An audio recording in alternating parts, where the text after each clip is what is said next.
할렐루야. 네, 참 복된 날입니다. 옆에 분에게 인사하시겠어요?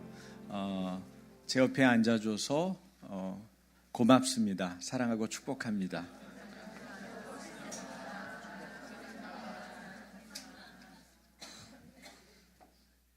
네, 옆에 잘 앉아야 됩니다. 옆에 누가랑 앉느냐가 참 중요합니다. 그죠? 누구랑 걷느냐, 누구랑 밥 먹느냐, 누구랑 사느냐, 누구랑 신앙생활하느냐 얼마나 중요합니까? 그렇죠? 옆에 있는 분들이 너무 귀하죠? 귀한 것을 알아주는 것도 또 중요합니다.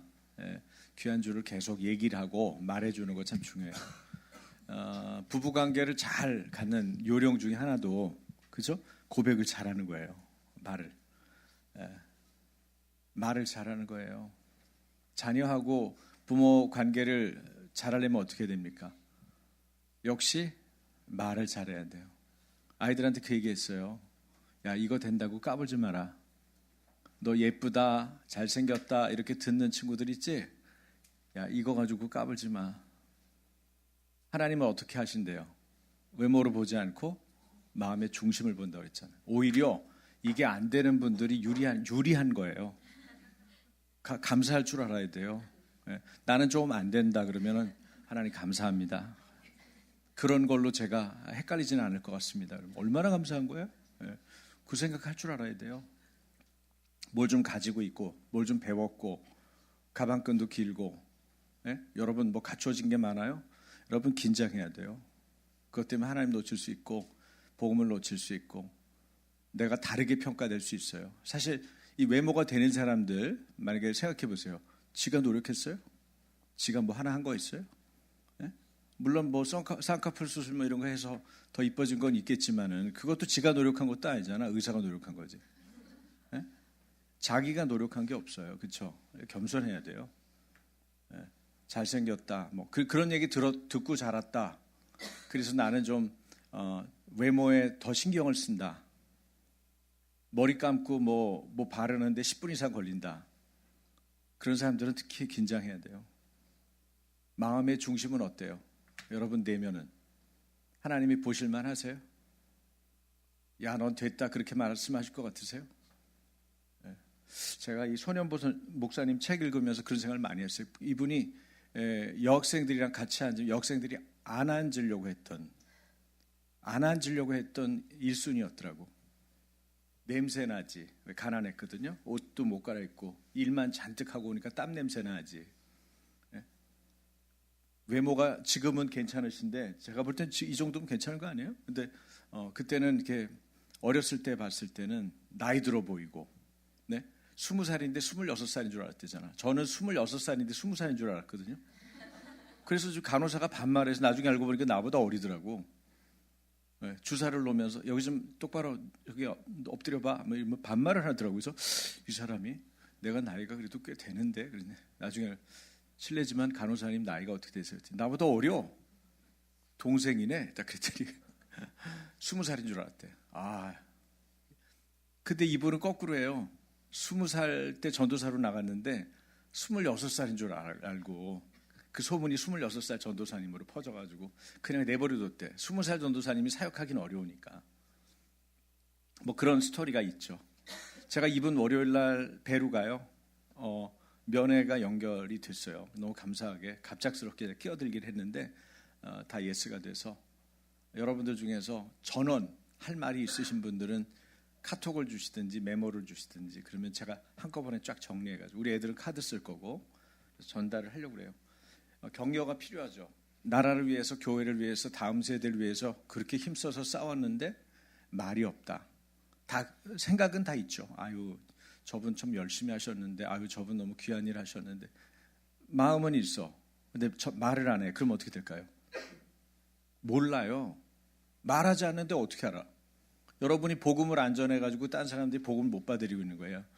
제가 어느 학교에 그 청년 시절에 좀 큰 교회 학교 총무를 맡고 있을 때 운동장을 빌리러 갔어요. 교장 선생님이 들어오래요. 행정실에서 해결하면 되는데 굳이 교장실로 들어오라는 거예요. 좀 부담스럽게 이제 들어갔는데 교장 선생님이 여기 앉으라는 거야. 근데 이분이 저하고 교회에서 왔다니까 말하고 싶었던 거야. 자기 딸이 셋이 있대요. 근데 그분 말 표현 그대로 할게요. 딸 3년이 자기한테 아무도 교회 얘기를 안 한다는 거예요. 자기 교회 나가고 싶은데. 제가 그래서 그 자리에서 바로 전도했잖아요. 딸이 셋이 교회 다니면 뭐해? 신앙이 있으면 뭐해? 말하지 않고 복음을 안 전하고.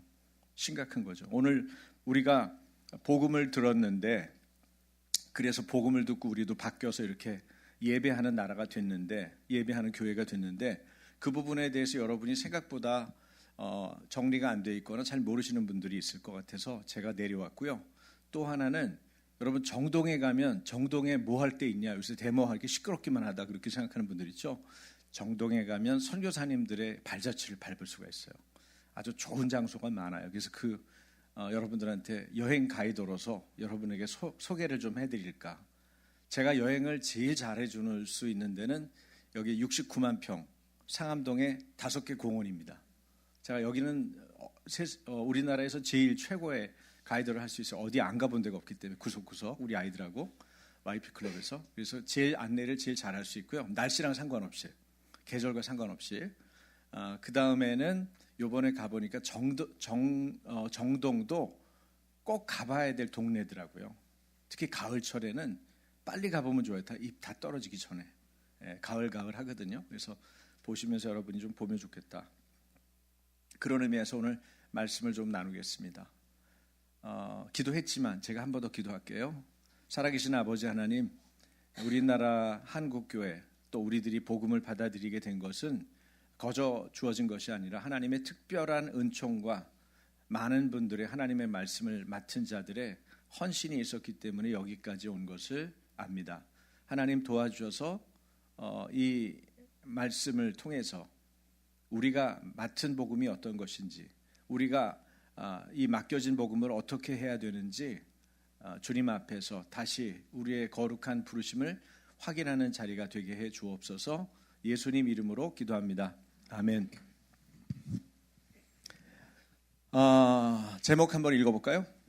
왜 너는 조선으로 가지 못하느냐. 개신교 선교와 대한민국의 태동. 그러니까 대한민국 얘기는 뭐 거리가 먼 얘기일 수도 있지만 이게 태동이 언제부터 시작됐는지를 보여주는 그런 대목이기 때문에 여러분들하고 보겠습니다. 이사야 6장 8절 본문이죠. 다 같이 내가 또 주의 목소리를 들으니 주께서 이르시되 내가 누구를 보내며 누가 우리를 위하여 갈고 하시니 그때 내가 이르되 내가 여기 있나이다 나를 보내소서 하였더니. 여러분은 어떠세요? 만약에 하나님이 여러분을 지금 콜하시면 대답하시겠어요? 네, 준비됐습니다. 가겠습니다. 저는 어려웠어요. 저는 어린 시절, 청년 시절에도 나이가 30이 다 돼서도 그게 어렵더라고요. 나는 안 부르고 옆에 친구 부르면 좋겠다. 우리 동기 중에 똑똑한 애가 있는데 얘 부르면 좋겠다.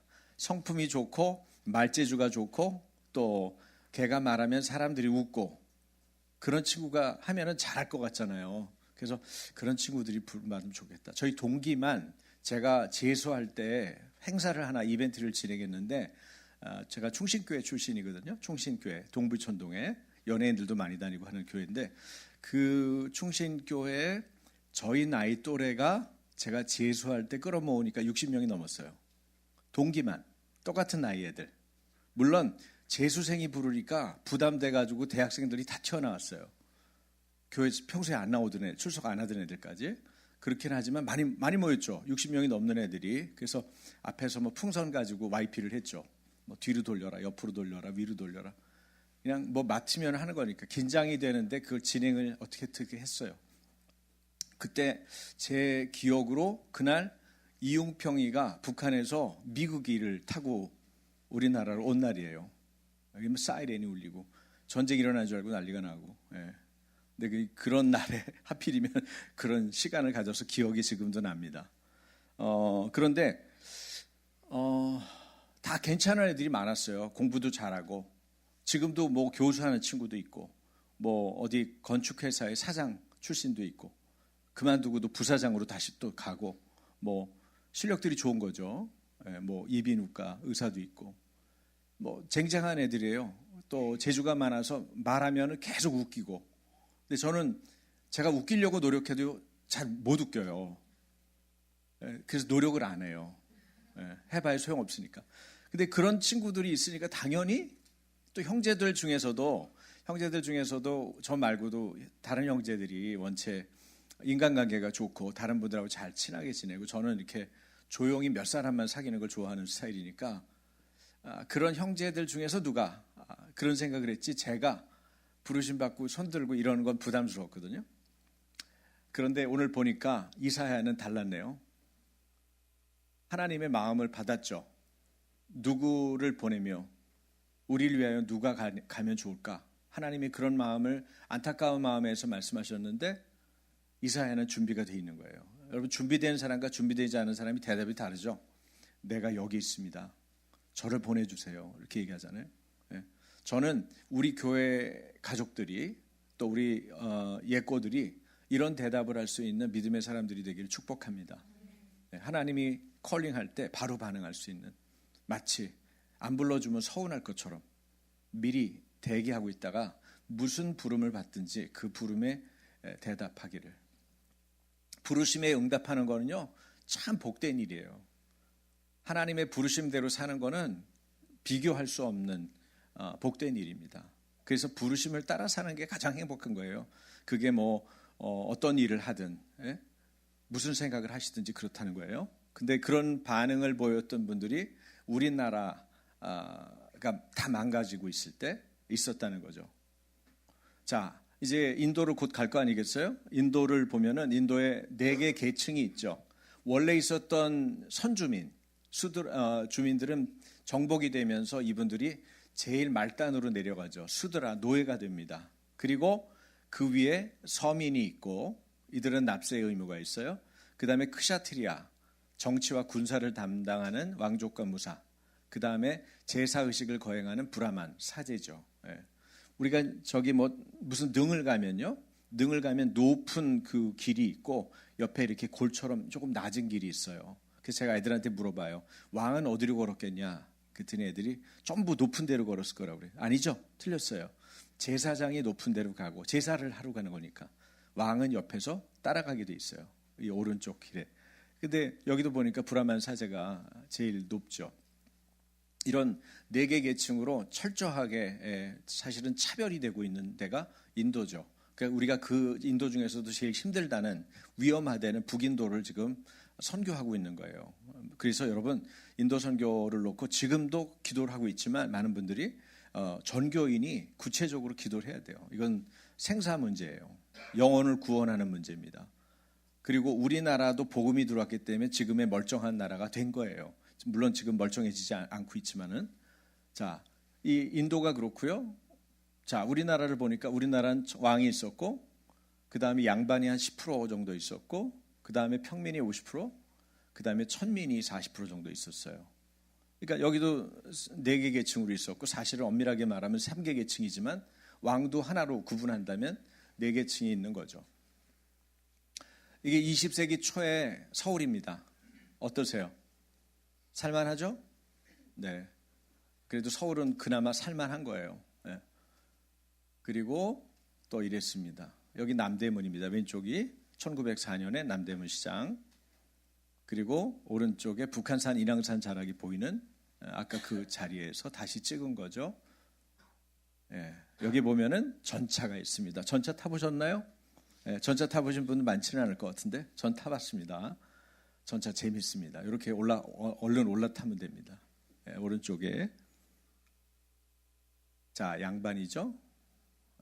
딱 봐도 양반이죠. 속된 말로 싸가지가 없어 보이죠. 네, 맞습니다. 양반 10%가 귀족 생업을 하지 않아요. 아무 일도 하지 않습니다. 담배 꼬라물고 기생충과 다름없다, 이렇게 얘기했어요. 흡혈귀다. 더 심한 말은 누가? 이사벨라 비숍이라고 하는 선교사가 한국과 그 이웃 나라들이라고 하는 책에서 이렇게 평가했어요. 천민, 왜 태어났느냐? 광대 백정, 그리고 기생, 무당, 하천에서 한쪽에서는 빨래하고 한쪽에서는 물놀이하고 씻고. 네, 딱 봐도 비참해 보이잖아요. 불과 한 130년, 120년 전에 우리들 모습입니다. 천연두, 콜레라, 문둥병, 피부병, 배앓이, 병이 그치지 않죠. 이유는 이렇습니다. 여기 남대문 앞에 뭐예요? 뭐라고 밥 앞에 두고 이제 곧 있으면 식사 시간이니까 생략할게요. 서울은 내가 본 도시 중 가장 지저분했다. 거리는 좁고 불결하고 오물이 널려 있었다. 사람들이 이런 환경에서 생존하고 있다는 것이 놀라울 따름이다. 인도 갔을 때 우리도 그런 생각하잖아요. 근데 여러분, 제가 보니까 인도보다 더 심했던 거예요. 우리 대한민국에. 그때 대한민국이라는 이름을 못 가졌을 때죠. 대한제국이라고 그랬죠. 거리는 비좁고 포장은 되지 않았으며 온갖 짐승들의 배설물이 거리를 가득 채워서 숨을 쉬며 지나가기가 무척 힘들었다. 이런 불결한 위생 상태 때문에 서울과 대도시에는 끊임없이 전염병이 돌아 서울 인구의 10%가 콜레라와 페스트로 죽어가는 비참한 일이 일어나기도 했다. 알렌, 의사니까 그런 말을 쓸 수 있는 거예요. 서울 거리는 불결하고 여기저기 오물이 널려 있다. 아펜젤로도 그런 얘기를 했어요. 그런데 여기에 뭐가 들어왔어요? 성경이 들어왔어요. 이 성경을 가지고 온 거. 우리나라는 선교사에서 굉장히 독특합니다. 성경이 먼저 쓰여지고 선교사가 나중에 들어왔어요. 중국에 간 한국인하고 선교사들하고 만나가지고 우리나라 성경을 만들었어요. 만들어서 성경을 먼저 쓰고 그 성경을 들고 왔어요. 들고 와서 이 책 읽어보세요. 이 책 읽어보세요. 그 사람이 누구예요? 권서라고 그래요. 권서들은 이렇게 나와 있죠. 이것을 전하기 위해서, 성경을 전하기 위해서 눈이 오나 성경 보찜을 지고 돌아다니면서 이걸 나눠준 거죠. 저런 식으로 오른쪽에. 한 자매는 이 성경 읽으려고 어떻게 했대요? 열흘간 성경 공부를 위해서 쌀자루를 이고 수백 리를 걸어왔고 열정이 어때요? 가난한 마음이 있죠. 그러니까 말씀이 금방 들어왔겠죠. 성령 금방 받았겠죠. 여러분 갈급한 마음이 있으면 누구나 이렇게 되는 거죠. 그들의 손에는 손때 묻고 낡아빠진 성경이 들려 있었다. 그렇죠? 성경 들려 있죠. 나는 씨를 뿌리기 위해 조선에 왔는데 이미 맺힌 과실을 거두게 되었습니다. 언더우드가 한 얘기예요. 평양 사경에 있었던 현장의 사진입니다. 한글 성경을 만나다. 그래서 성경이 처음에는 번역이 좀 문제가 있었는데 나중에 점점점 구약 성경만 번역됐다가 나중에 신약이 번역되고 전체가 1911년 3월에 첫 한글 성경 전서가 출간됐습니다. 그리고 선교사님들 스토리에 대해서 좀 더 구체적으로 현장을 보고 싶으시면은 합정역 쪽에 양화진 외국인 선교사 묘원이 있어요. 우리 아이들도 몇 번 갔는데 또 갈 거예요. 한 번 갔다고 다 알 거라고 생각하면 안 돼요. 반복해서 가면 좋아요. 한 20번 정도는 가보셔야 돼요. 성경은 한 100번 정도 읽어보셔야 되고, 그렇죠? 성경 일독도 안 한 분도 있죠. 그럼 집사가 됐는데 지금부터 읽으세요. 지금부터 읽으시면 돼요. 예수 성경 전서 이렇게 돼가지고 오른쪽에서 왼쪽으로, 그죠? 옛날 그 글자가 여기 들어있어서 읽기는 쉽지는 않지만 이렇게 깔끔하게 복세본을 가지고 있어요. 존 로스 선교사와 조선인 번역자들에 의해서 신약 전서가 최초로 나왔고 이거를 복세해서 1995년도 판이죠. 그런데 오늘 제목에도 있지만은 저는 이 제목이 상당히 주목이 됐어요. 19세기 중반 미국은 어땠냐? 제2의 대각성 운동이 있었던, 그래서 해외 선교 열기가 아주 뜨거웠던 그런 시기였습니다. 무디의 영향으로 학생 자원운동이라는 것이 생겨서 조직이 됐는데 무려 2만 5천 명이나 되는 학생들이 아프리카, 아시아로 나갔어요. 그러니까 말씀을 받고 말씀 안에서 마음이 영이 뜨거워지면은 복음을 전하러 움직이는 거는 정상적인 생활이에요. 그래서 복음 증거, 전도, 이거는 선교 이런 거는요 사실은 시킬 필요가 없어요. 우리 마음이 뜨거워지면 당연히 입에서 나오는 거예요. 근데 이제 이 사람 누구냐면 언더우드거든요. 언더우드 선교사, 장로교 최초의 선교사죠. 우리나라가 전 세계에서 장로교가 많은 편이죠. 우리나라만 많아요. 우리 장로교가 많으니까 전 세계가 장로교가 많은 줄 아는 분들도 있는데 우리나라가 장로교가 퍼센테이지가 높은 거예요. 미국은 뭐가 많아요? 침례교, 특히 남침례교, 보수적인 남침례교가 많죠. 근데 우리는 장로교가 많아요. 왜 그래요? 선교사님 제일 1번으로 들어온 분이 장로교하고 감리교 선교사님 들어오셨거든요. 그러니까 누가 선점하느냐가 중요해요. 아이들이 백지잖아요. 우리 자녀들이, 우리 다음 세대가 백지예요. 거기다가 어떤 글씨를 새기느냐, 어떤 말을 하느냐가 참 중요합니다. 그래서 우리가 그걸 잘 가르쳐야 되죠. 뭐가 우선순위냐는 말로도 보여주고 글로도 쓸 수 있지만 제일 중요한 건 뭐예요? 사는 걸로 보여줘야 돼요.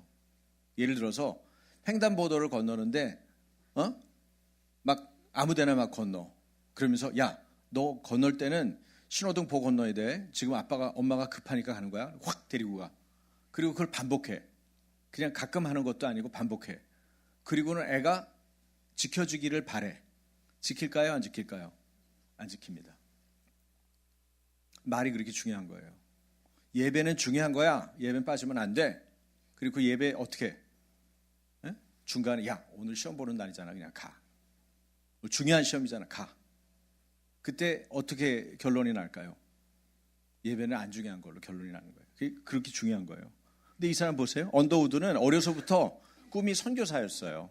그런데 이 신학교 2학년에 선교 지원자들 모인 자리에 친구 엘트먼이라는 사람이 있는데 이 사람이 어떻게 조선에 대해서 이야기를 한 거예요. 그 당시에 미국은 조선이란 나라가 어디 있는지 뭐 하는 나라인지도 모를 때였어요. 근데 조선과 미국 사이에 수호 통상 조약이 체결되었던 때였기 때문에 어디서 들은 얘기가 있는 거죠.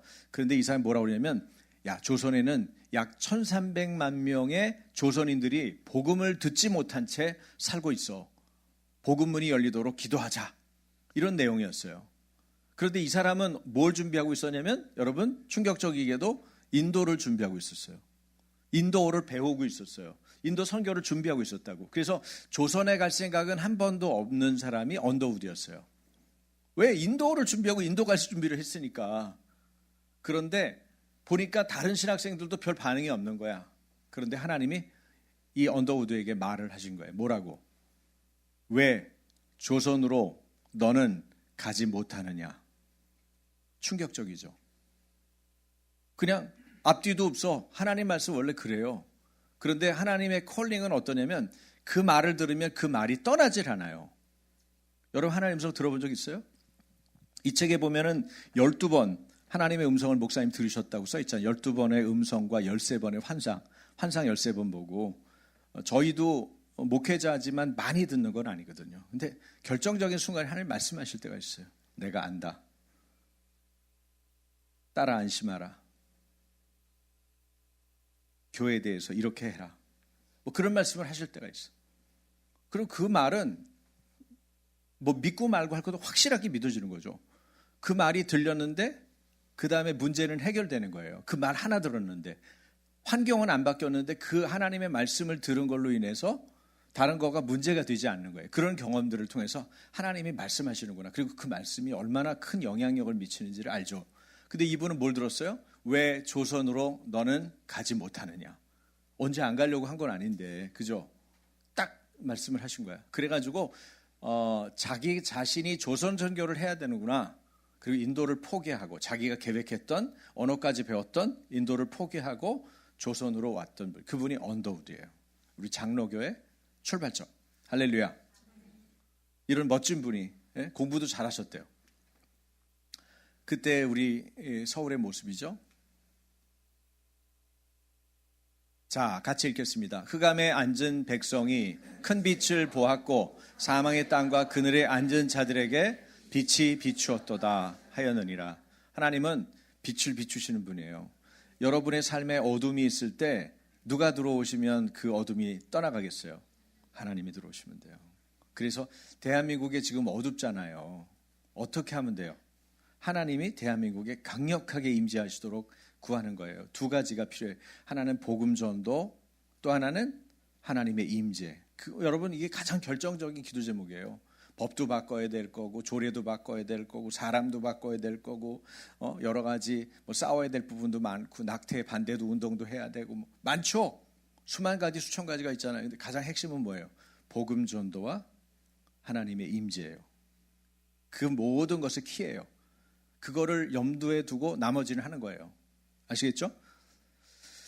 자, 이런 어마어마한 선교사님들이 오셨어요. 제일 최초 오신 분은 여러분은 토마스로 알고 있을 텐데 사실은 귀칠라프라는 분이 먼저 오셨고, 토마스 선교사는 오자마자 26살에 대동강변에서 목베임을 당했죠. 죽었어요. 성경을 뿌리고. 그리고 알렌 의사죠. 그리고 우리가 조금 전에 얘기했던 언더우드, 그리고 감리교의 출발점이었던 아펜젤러, 이 두 분을 같이 왔죠. 언더우드하고 아펜젤러. 그 밖에도 에비슨, 헐버트, 헤론, 벙커, 스크랜턴, 셔우드홀, 레이놀즈. 자, 이름 한 번씩은 기억해 주시면 좋겠죠. 이 정말 귀한 선교사님들. 누가 봐도 엘리트잖아요. 얼굴 보면 모르시겠어요? 네? 공부 아래서 10% 안에 들었겠어요? 위에서 1% 안에 들었겠어요? 딱 보면 얼굴 보면 모르세요? 다 1% 안에 드는 사람들이 하필이면 제일 형편없는 나라 조선에 온 거예요. 여러분 어떻게 생각하세요? 하나님의 특별한 은혜 아닙니까? 그래서 저는 대한민국을 포기할 수 없어요. 하나님이 어떻게 이 나라를 만들어 가셨는데 예서 말수는 없다. 제 생각이에요.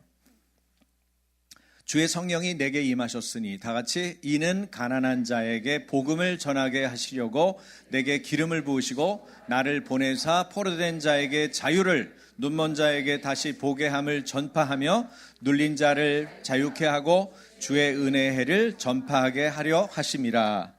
네, 누가복음 4장의 말씀이 바로 우리에게 주시는 하나님의 말씀이에요. 우리는 복음을 전할 때 예수님이 하셨던 그대로를 하는 것입니다. 예수 그리스도의 성육신의 연장이 교회거든요. 예수 그리스도가 삼중 사역을 하셨죠. 어떻게 했죠?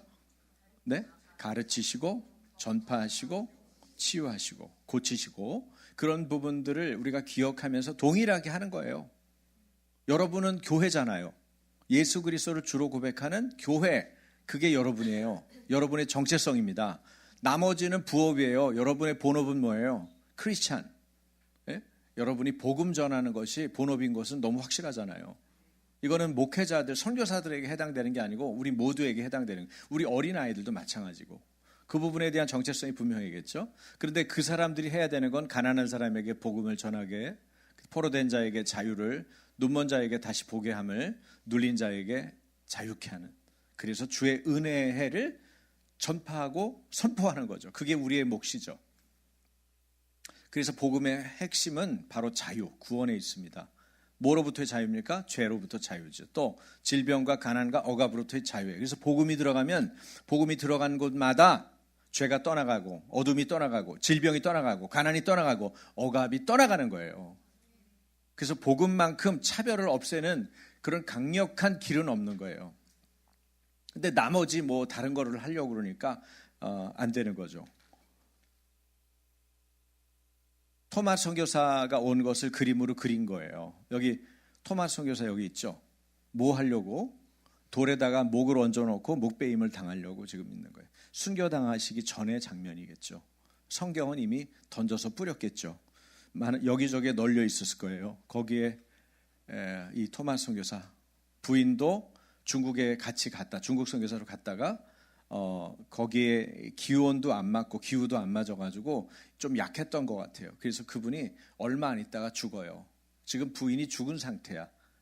결혼한 지도 얼마 안 됐고 중국으로 선교사 꿈을 안고 와서 파송해서 왔는데, 근데 시리에 차 있는데 이 사람이 한국 조선에 대한 얘기를 듣게 되는 거죠.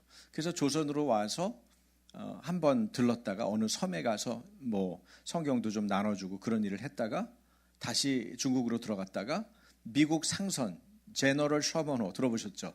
이 제너럴 셔먼호가 한국을 간다니까, 조선을 간다니까 거기에 통역자로 타가지고, 왜? 통역이 주 업무가 아니고 복음 증거를 하기 위해서 성경책을 잔뜩 싣고는 간 거예요. 그런데 가자마자 어떻게 됐어요? 목베임을 당했어요. 자, 질문할게요. 토마스 선교사는 선교를 실패한 것입니까? 왜? 무슨 증거가 있죠? 이 사람 아무것도 못했어요. 성경책 뿌리고 목베임 당해서 죽었어요. 부인 빨리 따라간 것 말고는 좋은 일이 없을 것 같아. 뭘 잘했죠? 전략적으로 잘 못하지 않았어요? 지금 손현보 목사님이 세이브 코리아에서 막 외치고 뭐 이 정권에 대해서 잘못된 거, 뭐 교육에 대해서 잘못된 거, 그 다음에 뭐죠? 젠더 이데올로기에 대한 위험에 대해서 막 얘기했잖아요. 그랬더니 어떤 분들이 비난하는 거야. 꼭 그렇게만 했어야 되냐? 그렇게 공격적으로 했어야 되느냐? 막 비난해. 여기도 너무 공격적이지 않아요? 왜 아직 통상 협약도 안 돼 있는데 굳이 가가지고 나댔어. 속된 말로 나대가지고 이렇게 죽냐고. 젊은 나이에 젊은 친구가 조금 지혜롭게 하지. 비판하고 비난할 수 있잖아요, 여러분. 여러분, 하나님의 콜링에 대해서는 함부로 판단하면 안 돼요. 그분의 부르심이 있는 거예요. 그분이 그렇게 부름 받아서 그 일을 한 것뿐이에요. 순종하느냐 안 하느냐가 중요한 거지. 이분은 순종을 한 거라고. 결과를 보면요.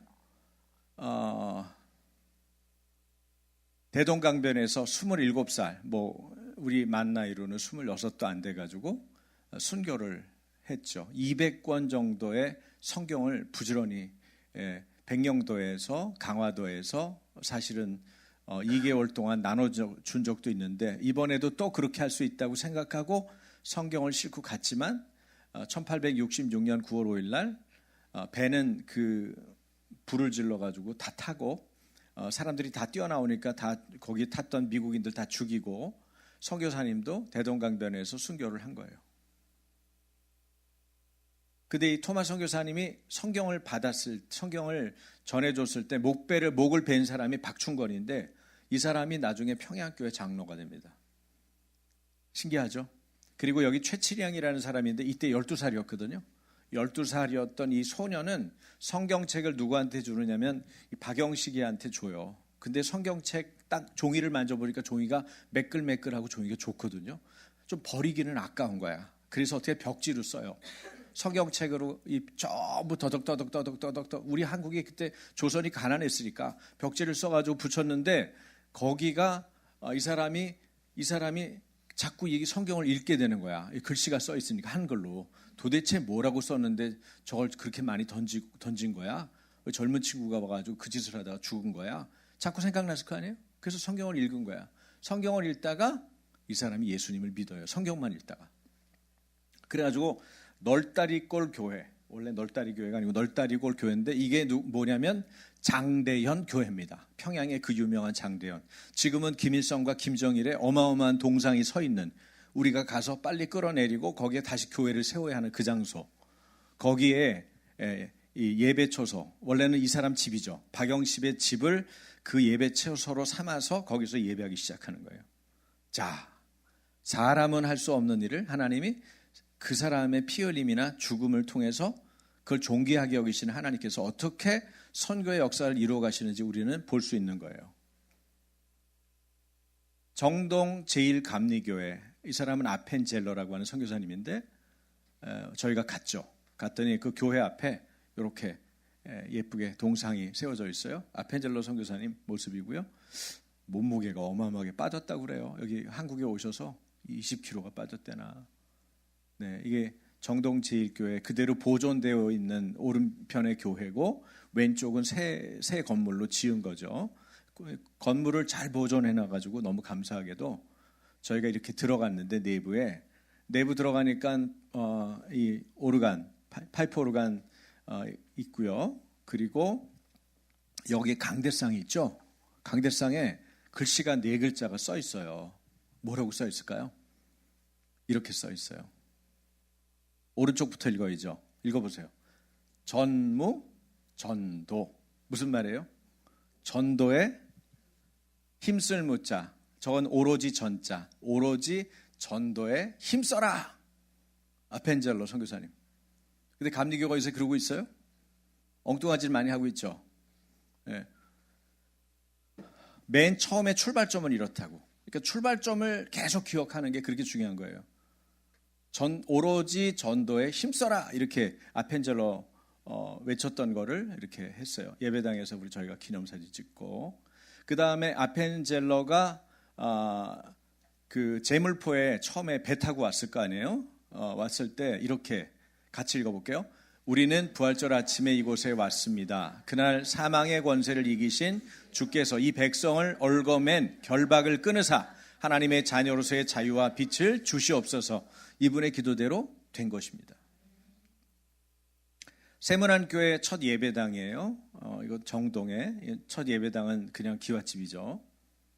언더우드 선교사님. 근데 언더우드가 어떻게 기도했는지 제가 읽어드릴게요. 오 주여, 지금은 아무것도 보이지 않습니다. 주님, 메마르고 가난한 땅, 나무 한 그루 시원하게 자라오르지 못하고 있는 땅에 저희들을 옮겨와 앉히셨습니다. 그 넓고 넓은 태평양을 어떻게 건너왔는지 그 사실이 기적입니다.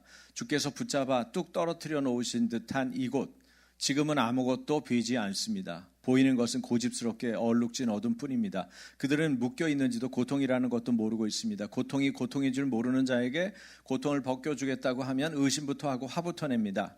조선 남자들의 속셈이 보이질 않습니다. 이 나라 조정의 내심도 보이지 않습니다. 가마를 타고 다니는 여자들을 영영 볼 기회가 없으면 어찌하나 합니다. 조선의 마음이 보이질 않습니다. 그리고 저희가 해야 할 일이 보이지 않습니다. 그러나 주님, 순종하겠습니다. 겸손하게 순종할 때 주께서 일을 시작하시고 그 하시는 일을 우리들의 영적인 눈이 볼 수 있는 날이 있을 줄 믿나이다. 믿음은 바라는 것들이 실상이요 보지 못하는 것들이 증거니라고 하신 말씀을 따라 조선의 믿음의 앞날을 볼 수 있게 될 것을 믿습니다. 지금은 우리가 황무지 위에 맨손으로 서 있는 것 같사오나, 지금은 우리가 서양귀신 양귀자라고 손가락질 받고 있사오나, 저희들이 우리 영혼과 하나인 것을 깨닫고 하늘나라의 한 백성, 한 자녀임을 알고 눈물로 기뻐할 날이 있음을 믿나이다. 지금은 예배드릴 예배당도 없고 학교도 없고 그저 경계와 의심과 멸시와 천대함이 가득한 곳이지만 이곳이 머저나 은총의 땅이 되리라는 것을 믿습니다. 주여, 오직 제 믿음을 붙잡아 주소서. 얼마나 절실하고 어려웠는지 짐작되십니까? 우리가 인도 갔을 때 이런 생각 하실 수 있죠. 그래도 인도는 이분들이 조선을 밟았을 때보다 훨씬 환경이 좋은 거예요. 그렇게 보면. 여기는 중명전이라는 곳인데 1905년 을사늑약이 체결된 곳입니다. 이렇게. 그때 사실 대신들도 몇 사람 반대하고요. 고종도 이거 서명을 안 했다고 그래요. 우리 그런 내용을 제대로 잘 모르잖아요. 가서 현장에서 들으니까 그렇더라고요. 잘 찍었죠? 제가 찍었습니다. 진짜 같죠? 이 사람들 지금 아주 심각한 회의라는 거예요. 나라를 뺏긴 곳이죠. 아주 슬픈 곳입니다. 아이들하고 그 현장을 가보고, 무어라는 선교사님이 있는데 무어라고 하는 분은 백정 해방에 앞장섰던 선교사님이에요. 백정 뭐죠? 짐승 잡는 사람들. 우리가 소나 돼지 먹으려면 잡아야 되잖아요. 그거 다 잡은 사람들. 강변마을에 한강을 오가면서 강변마을에 복음을 전해서 선교사역 3년 만에 한강변 25곳의 예배처소를 개척한 대단한 분입니다. 미국 북장로교 선교부 자료에 의하면 1906년 서울에서 개척한 예배처소 중 70%, 세례받은 교인의 30%, 새로 입교한 교인의 10%가 누구? 무어 선교사의 결과. 한 사람이 어떻게 전도했길래 거의 손여보 목사님 라인 아닌가 싶어요. 이분 책 보면 이분도 대단하던데. 차별 없는 복음을 실천해서 했어요. 그래서 나중에 이 세워진 교회가 이름이 뭐예요? 승동교회. 종로에 가면은 승동교회라고 아주 아름답고 저희가 아는 목사님이 지금 담임 목사로 계시는데 거기. 그리고 박성춘이 아까 백정이었던 박성춘이는 초대 장로가 된 거예요. 그리고 이분이 어떻게 했겠어요? 자기 친구들이 다 백정이니까 백정을 많이 전도한 거야. 그래서 승동교회. 그래서 백정들하고 예배하기는 싫어. 그래서 생겨난 교회가 연동교회. 양반들 떨어져가지고 그렇게 약간 구분돼 있죠. 차별 없는 복음. 여러분 복음이 들어가면 유대인이나 헬라인이나 차별이 없느니라. 그래서 여러분 차별금지법이 기독교에 필요해 안 필요해요? 필요가 없어요. 복음 자체가 차별을 반대해. 그런데 뭘 하겠다는 거야? 지네들 죄 짓는 거 차별하지 말라는 거예요. 죄 짓는 거 말하지 말라는 거예요. 그게 차별금지법이에요. 이해되세요? 동성애 하는 거 그냥 놔둬라. 남자끼리 결혼하는 거 놔둬 좀. 그리고 우리한테 그건 죄다 이런 얘기 하면은 너희 이거야. 그게 차별금지법이에요. 쉽죠? 알아듣기. 그러니까 복음 자체가 차별금지법이죠. 사실은. 복음이 들어가면 차별을 금지시키는 거예요. 양반이나 쌍놈이나 여자나 남자나. 여자들 이름 없었는데 여자 얘기를 해볼게요. 헐버트는요, 이분은 이제 아까 1905년에 을사늑약 이거 체결될 때 그걸 뒤에서 조선이 나라 뺏기지 못하게 하려고 무던히 애를 썼던, 고종 황제의 비자금도 관리하면서 이런 싸움을 계속 하려고 했던 그런 분이고요. 그 다음에 베델, 영국 언론인인데 이분은 37살에 죽었어요. 어떻게 하다가 조선을 계속해서 방어하고 도우려고 하다가 일제가 이분을 막 감금하고 억압하고 여러 가지로 못 살게 굴어가지고 결국 건강했던 남자가 37살에 죽어요. 여러분, 이런 남의 나라 때문에 이렇게 헌신하고 이렇게 할 수 있어요? 이런 분들이 우리나라는 널려 있어요. 그런 선교사님들이. 그게 우리나라입니다. 이화학당. 메리 스크랜턴 선교사가 나중에 교장이 되죠. 1916년인가요? 거기에 이제 심슨 기념관에 가서 이분이 스크랜턴이고요. 스크랜턴이 뭐라고 말했는지 읽어드릴게요. 같이 읽죠. 나는 믿고 있다. 이곳에서 이 땅 조선의 여인들이 인간의 권리를 찾는 문이 열리기 시작할 것이다. 믿음은 바라는 것들의 실상이요 보지 못하는 것들의 증거라고 말씀하셨다. 우리가 바라는 것, 말씀을 믿고 바라는 그것이 실상이 되어 든든한 건물이 세워지고 그 건물 속에서 어느 나라 여성보다도 당당한 딸들이 늠름하게 걸어 나올 날이 있을 것이다. 이 일은 주님께서 시작하신 일이다. 여러분이 그래서 당당하고 늠름한 거예요. 여자분들. 예? 선교사님이 이렇게 먼저 꿈꾸고 그때는 아니었단 말이에요. 이름도 안 불려지고. 네? 이런 공간이에요. 보세요. 여기 무슨 팀 같아요? 야구팀이에요. 놀랍게도. 몇 년도예요? 1934년도에 여성 야구팀 우승대회 우승한 기념으로 지금 찍은 거예요. 누가 서 있어요? 선교사님이 서 있죠. 탁구입니다. 1938년에 한복 입고 탁구 치는 거예요. 이분은 김점동이에요. 최초 여의사. 그래서 이름을 나중에 개명을 하는데 우리 교회 박에스더 자매님 이름을 가져갔어요. 그래서 박에스더. 저기는 뭐죠? 쓰개치마. 여자들이 저렇게 둘러쓰고 다녀야 돼요. 이슬람하고 뭐가 달라요? 쓰개치마. 예? 예, 이런 것들을 쭉 볼 수 있어요. 여성도 배워야 하고 이름을 가져야 합니다. 이름이 없었던 얘기죠. 조선에 힘이 생기고 강해집니다. 아펜젤러 목사님 집안일을 돌보던 김홍택의 셋째 딸, 이 사람이 바로 박에스더입니다. 네, 그래서 자긍심을 갖게 하고 이런 일들을 꾸려나가는 일을 했어요. 여성 비행사도 나오죠. 네. 권기옥이라고 하는 분, 이분은 독립운동도 관여했고 또 누가 나와요? 그 유명한 유관순, 네, 이화학당 출신이죠. 이분이 천안에서 만세운동을 주도해서 감옥에서 옥사죠. 네, 유관순. 이화학당 학생들 뭐라 그래요? 이 사람 몇 살인 줄 아세요? 유관순이? 만으로 16세. 우리가 생각한 것보다 더 어린 거야. 그죠? 만 16세가 그럴 수가 있나? 이런 말을 할 수가 있나? 옛날에는 빨리 어른이 됐나 봐요. 왜? 고생을 많이 하니까. 손현보 목사님 책 읽어봐도 손 목사님은 엄청 빨리 어른이 돼요. 자기가 다 책임져. 왜? 자기밖에 할 사람이 없어. 그럼 6살, 8살이 돼도 나라 걱정하고 집안 걱정하는 거예요. 그리고 자기가 그걸 해야 된다는 의지가 생기는 거예요. 그러니까 그 어렸을 때 어른이 돼버리는 거죠. 16살인데 뭐라 그래요?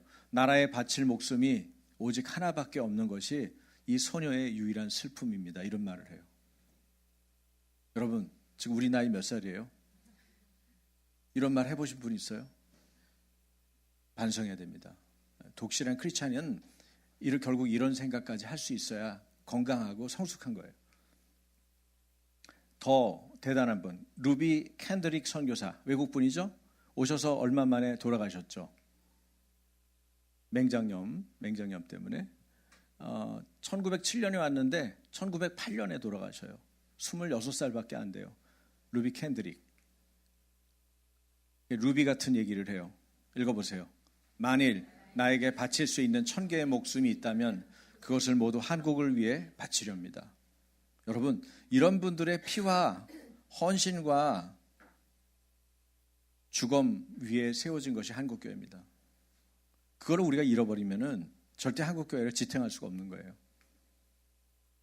1884년부터 1945년까지 우리에게 자유를 가져온, 복음을 가져온 선교사님은 1529명이라고 그래요. 자, 한국교회 선교사 파송 현황을 찾아보니까 어저께 찾았어요. 2023년 현재 장기 선교사님이 21,917명, 많을 땐 27,000까지 갔었는데 지금 21,917명, 단기 선교사 451명, 또 외국인으로 우리나라에 파송을 받아서 또 나간 분들도 있죠. 174개국 또 지역에서 활동 중이다. 작년에 제가 그래도 꼈어요. 작년에는. 작년 자이프로 갔던 거 넣었는데 이렇게 선교를 갔어요. 로고소프에 우리 우기준 형제가, 우기준 선교사가 보내준 건데 어른들만 15명, 300명 정도가 지금 로고소프에 있거든요. 원래 한 400명쯤 있어야 돼요. 배선교니까 많이 손이 많이 필요하죠. 자기들이 다 봉사도 다 해가면서 선교를 해야 되니까. 근데 지금 300명쯤 있는데 그 300명 중에 15명이 누구야? 한국인이에요. 가족들까지 하면 더 있고 15명이나 있다는 거예요. 20분의 1이잖아요. 대한민국 선교 하나님이 이렇게 하게 하신 거예요. 근데 우리가 이거 양보할 수 있어요? 줄일 수 없어요. 늘리면 늘렸지 줄일 수 없어요. 그래서 한국교회가 깨나야 이게 가능한 거죠. 자, 같이 읽겠습니다. 좋은 소식을 전하며 평화를 공포하며 복된 좋은 소식을 가져오며 구원을 공포하며 시온을 향하여 이르기를 내 하나님이 통치하신다 하는 자의 산을 넘는 발이 어찌 그리 아름다운가. 네, 우리가 전해야 됩니다. 우리가 가져가야 됩니다. 그래야 평화도 구원도 선포하고 하나님이 다스리시는 통치 영역이 될 수 있어요. 주님의 나라는 다른 게 아니고 하나님이 통치하시는 나라입니다. 내가 예수 잘 믿느냐? 하나님의 통치가 어디까지 머물러 있느냐죠. 내 가정이, 내 교회가, 내가 섬기는 영역, 내 직장에서 또 우리가 살고 있는 이 정치의 모든 영역인 이 대한민국에서 하나님의 통치가 임하도록. 그래서 두 가지 키를 제가 다시 말씀드리면은 복음 전도와 또 뭐죠? 하나님의 임재. 하나님의 임재와 복음 전도를 우리가 목숨 걸고 해야 돼요. 근데 물론 전달하는 방법은 지혜가 필요하죠. 뭐라고 전도하실 거예요? 저는 제가 목사가 아니고 평신도였으면 아침교회를 다녔을 거예요. 특히 어렸으면 아침교회를 반드시 다녔을 거예요. 나이가 들어서도 아침교회를 다니고 싶어요. 그렇게 얘기하면 돼요. 저는 그렇게 얘기해요. 제가 언제부터 그렇게 말하고 있더라고. 그러니까 아침교회를 사랑할 뿐만 아니라 아침교회에 대한 자부심이 있는 거죠. 예. 제 이름에 석문이라는 이름이 제가 해석을 해드릴게요. 모르죠? 예. 이 큰 대자에다가 양쪽에 100백이 있어요. 100 곱하기 100은? 만. 만은 엄청 큰 수를 말하는 거예요. 그죠? 근데 대자로 이렇게 있잖아. 클석자예요. 클석자. 돌석으로 얘기하면 안 돼요. 문은 실사변에 그럴 문이에요. 문이 문자예요. 무문토기 할 때, 절문토기 할 때 그때 쓸 문자가 문이라는 뜻이에요. 그러면 해석하면 큰 문이라는 뜻이야. 큰 문이는 어떻게? 강가에, 호숫가에 문이가 크려면 어떻게 해야 되죠? 큰 걸 던져야 돼. 큰 헌신이 필요한 거예요. 돌도 큰 걸 던져야 돼. 조그만 조약돌 던지면은 통 하고 이렇게 말아요. 근데 큰 바위 같은 거는 확 던지면 어떻게 될까? 파문이 일어나죠. 큰 영향력이라는 뜻이더라고요.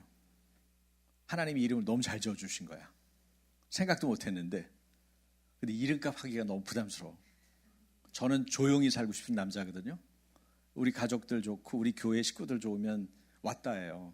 그래서 안 등장하고 조용히 살았잖아요. 노회도 안 가고 뭐 리더 하라고 임원 하라고 그래도 괜찮다고 다른 분 하시라고 그러고. 근데 제가 원하지 않았는데 하나님이 부름이 있는데 어떻게 하겠어요? 계속 자리를 높이고 해야 할 일을 하게 하고 교단을 초월해서 많은 목사님들 만나게 하고 그리고 나라를 위해서 기도하게 하고 발언도 하게 하고 사회도 보라고 그러고 제가 생각해보지 않은 일이에요. 왜 그렇게 됐을까요? 하나님이 부르신 거예요. 제가 어떻게 빠져나오겠어요? 제가 가겠습니다. 주님, 제가 여기 있으니까 저를 불러주세요. 그렇게 말하는 것이 하나님 앞에 옳은 자세 아닐까요? 여러분, 교회도 마찬가지예요. 아침교회가 유명해지려고 노력했나요? 아침교회가 영향력 있는 교회로 성장하려고 노력했나요? 그런 거 없잖아요. 근데 여러분, 빠져나올 방법이 없어. 이제 아침교회를 알기 시작했어. 사람들이. 네? 많이 알아봐요. 아침교회요? 아침교회요? 그러니까 여러분이 아침교인으로서의 자부심도 가져야 되고, 그 아침교회라는 좋은 브랜드를 가지고 복음을 전하셔야 돼요. 그래서 많은 사람들을 옳은 대로 이끌어야 돼요. 예수님께로 이끌고, 그리고 바른 성경적 가치관으로 무장된 사람으로 세워나가야 돼요. 그 일들 여러분이 하시면 좋겠어요. 이 손해범 목사님 교회가 어떻게 됐냐? 5년에 한 번씩 건축을 했더라고. 같은 건물을 계속 또 고치고 또 고쳐가지고 넓히고. 야, 난 이게 굉장히 잘한다고 생각했는데 책을 읽어봤는데 그분 잘 몰랐더라고. 그분이 본인 얘기를 잘 안 하셔가지고 저는 이번에 면회 가서 손해범 목사님을 초대하려고 그래요. 면회 시간이 10분밖에 없어요. 인사하고 뭐하고 하면은 한 5분 남는 거잖아요. 그렇죠? 그 사이에 교회 초대를 해야 되거든. 그래서 애들한테 카드를 애들이 쓴다고 그래서 얼른 써라. 오늘 써서 카드를 들고 가겠다. 그 여러분도 원하는 마음들을 전달해 주시면 제가 간절한 마음을 전해서 목사님 1월 30일 날 법정에서 무죄가 선고되고 그 다음에 아마 바로 다음 날은 설교하시기 어려울 거고 그 다음 주는 교회에 계셔야 될 거니까 한 세 번째 주 중에 1일, 8일, 15일이니까 한 2월 15일이나 22일경에 저희 교회에 오십시오 라고 말씀을 드려볼 거예요. 제가 기도하다가 든 생각인데 왜? 이분이 저는 빨리 석방됐으면 좋겠거든. 그럼 아침 교회 초대하는 거를 빙자해서 하나님 석방시켜 주세요. 우리 교회에 말씀 전해야 되니까. 이렇게 하나님한테 핑계를 좀 대려고 우리도 말씀을 듣고 싶은 마음도 있고, 그죠? 그런 마음으로 하는 건데 여러분 동의하세요? 네, 공감이 있으면 우리 잠깐 기도하십시다. 기도할 때 하나님, 우리가 복음 전도와 하나님의 임재를 구하는 교회로 강력하게 일하게 해주십시오. 그리고 손현보 목사님 석방시켜 주셔서 우리가 부흥 집회를 주일날 갖게 해주십시오. 그분의 말을 현장에서 직접 듣고 싶습니다. 하나님 은혜를 베풀어 주십시오라고 우리가 기도해서 하나님이 그 마음에 감동을 주시도록 그렇게 기도합시다. 같이 우리 주여 기도합니다. 주여! 하나님 아버지, 이 시간에 아버지 앞에 간구하고 기도합니다. 많은 자들이 우리나라를 위해서, 선교사님들이 정말 똑똑하고 하나님 귀한 하나님 자녀들이었는데 그분들이 장성해서 대한민국에 복음을 전하기 위해서 왔습니다. 발걸음을 복되게 하셔서 평화의 발걸음이 되게 하시고 구원의 발걸음이 되게 하시고 자유의 발걸음이 되게 하셔서 죄로부터, 억압으로부터, 가난으로부터 이 나라가 벗어났습니다. 질병으로부터 자유케 됐습니다. 하나님 아버지, 그 은혜를 감사합니다. 우리가 복음 전도하고 하나님의 임재를 구하는 일을 우리 스스로 하나님 더 전무하기를 원합니다. 오로지 전하는 일에 힘쓰기 원합니다. 주여, 복음을 전하는 일 담대하게 해주시오. 하나님 성령의 능력과 은사를 부어주셔서 이를 등이 감당하는 아침교회가 되게 하여 주시기를 원합니다. 하나님, 그 거룩한 부르심에 응답하게 하여 주시옵소서. 또한 우리 안에 손현보 목사님을 하나님 아버지, 우리가 2월 달에 하나님 모시기 원합니다. 하나님 부흥사로, 하나님 우리 교회의 부흥회로 전도를 독려하고 하나님 본인의 복음을 증거하고 하나님 앞에 섰던 그 거룩한 부르심에 응답했던 하나님의 사람의 음성을 이 자리에서 듣기 원합니다. 주여, 무죄로 하나님 모든 판결이 결론나게 해주시고 이분이 2월 달에 아침교회에 와서 하나님 말씀을 증거할 수 있도록 은혜를 베풀어 주십시오. 그분의 마음을 감동시켜 주시고 하나님 아버지, 모든 하나님 재판 절차에 하나님의 성령께서 운행하여 주시옵소서. 이 나라의 많은 지도자들이 하나님 손현보 목사님의 석방을 위하여 기도하고 엎드려 하나님 앞에 아뢰므로 하나님 어둠의 세력들이 물러가고 하나님의 권세가 이 땅 가운데 바르게 세워지게 하여 주시옵소서. 우리는 복음을 전하고 하나님의 임재를 구할 따름입니다. 주여, 억울한 일, 하나님 옳지 못한 일로 불의 가운데 하나님 감옥에 구치소에 있는 하나님 이를 건져주시고 하나님 회복시켜 주시옵소서.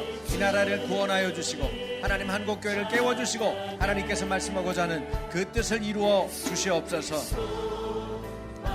하나님 아버지, 우리는 북인도에 선교하려고 준비 중에 있습니다. 주님 은혜를 베풀어 주셔서 차별받던 우리가 복음을 받고 이 나라가 새롭게 된 것처럼 인도 땅에도 그러한 은혜가 하나님 속히 오게 하여 주옵소서.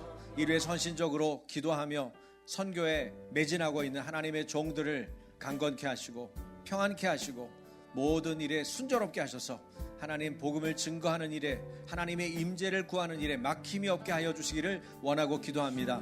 하나님 아침교회가 한국교회 마중물로서 역할을 잘 감당하기 원합니다.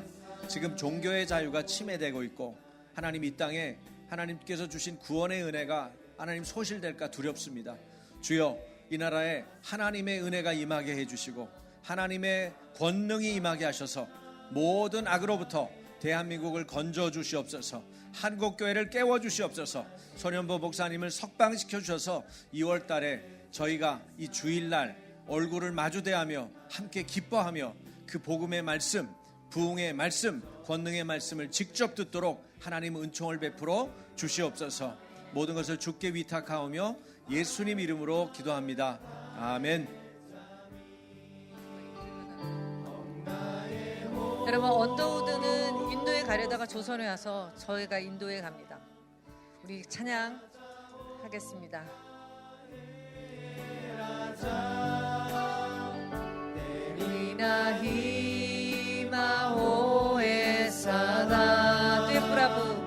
Tuhe Prabhu Hamara Khuda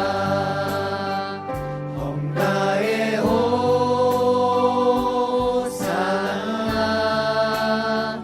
Tu Raja Om Gaye Raja Teri Mahima Hoye Sada Tuhe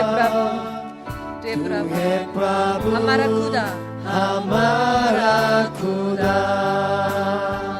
Yare Pita 세상을 Tune Homse 하나님이 세상을 이처럼 사랑하사 독생자 아들 예수를 주셨으니 믿는 자는 때때 꼭 구발기야 다시 한번 하나님이 Yare Pita Tune Homse Pidna Pyar Kiya Home Papo Se Churanego Apne Vete Ko Kurban Kiya 엄가의 호사나 Om Gaye Hosanna 예수 믿으시오 Raja Om Gaye Raja Teri Mahima Hoye Sada 예수 그리스도 만왕의 Tuhe 왕 Prabhu 하마라 쿠다 Hamara Khuda 엄가의 호사나 Om Gaye Hosanna Tu Raja Om Gaye Raja Teri Mahima Hoye Sada Tuhe Prabhu Hamara Khuda Om Gaye Hosanna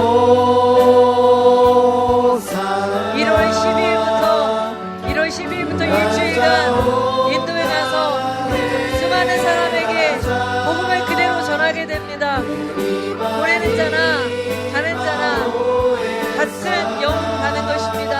성령께서 함께 우리를 묶으셔서 인도로 보내주시고 교회를 개척하게 할 것을 믿습니다. 그라피아 예수 우리를 Hetera 가른가 주뜻 때리메이서 이 예수를 믿으시오 Ano Krapya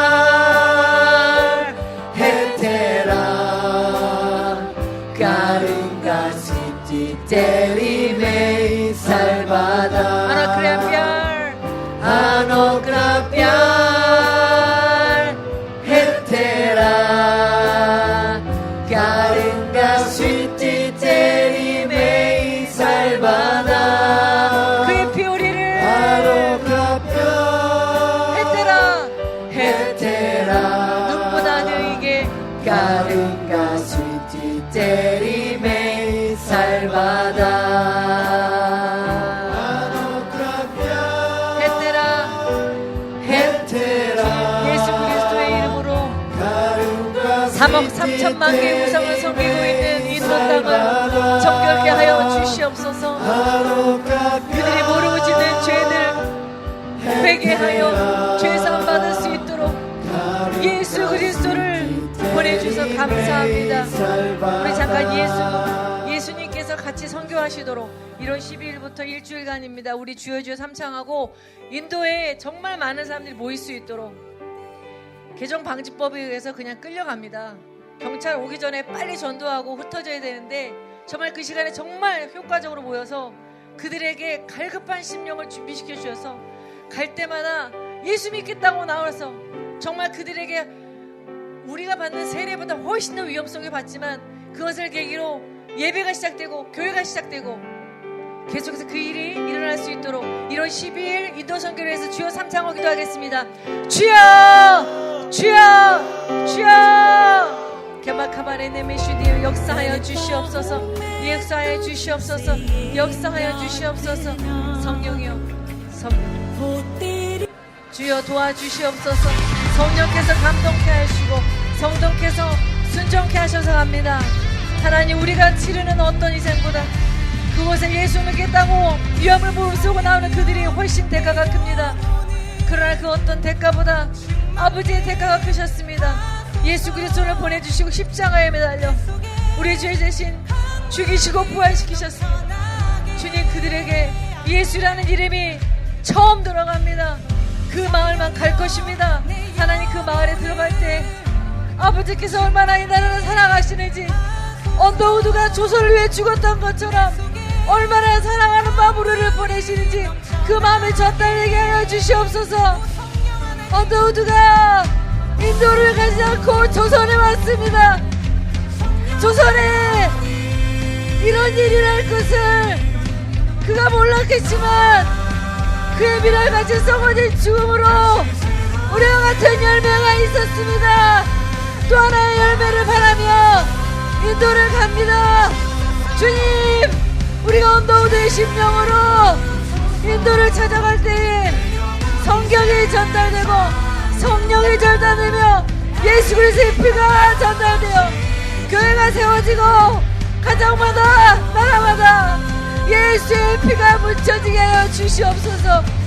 이 모든 것 가운데 성령께서 역사하셔서 성령의 힘으로 죄사함이 이루어지고 성령의 힘으로 회개가 되며 성령의 힘으로 세례가 이루어지고 성령의 힘으로 교회가 세워집니다.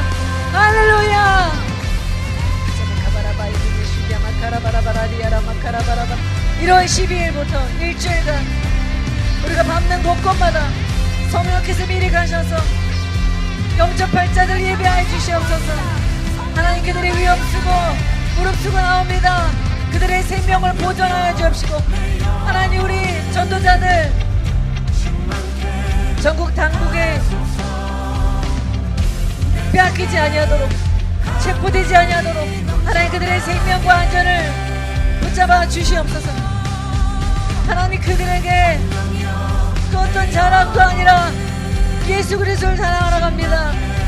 어떤 교만도 없게 해주시고 그들을 섬기며 종처럼 그들을 섬기다 오게 하여 주시옵소서. 언더우드가 우리를 찾아왔던 것처럼 우리도 모든 교만과 우리를 버리고 인도를 사랑하며 갈 수 있도록 우리의 마음을 준비시켜 주시옵소서. 주여 많이 모여서 듣게 하여 주시옵소서. 많이 모여서 예수를 듣게 하여 주시옵소서. 세례 받을 때 그들에게 용기를 부어 주시옵소서. 주여 역사하여 주시옵소서.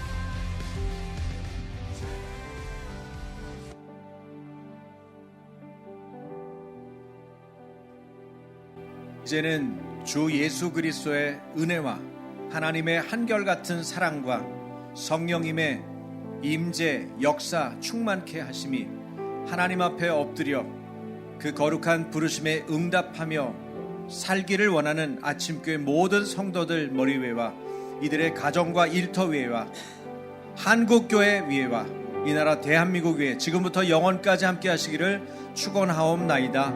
아멘.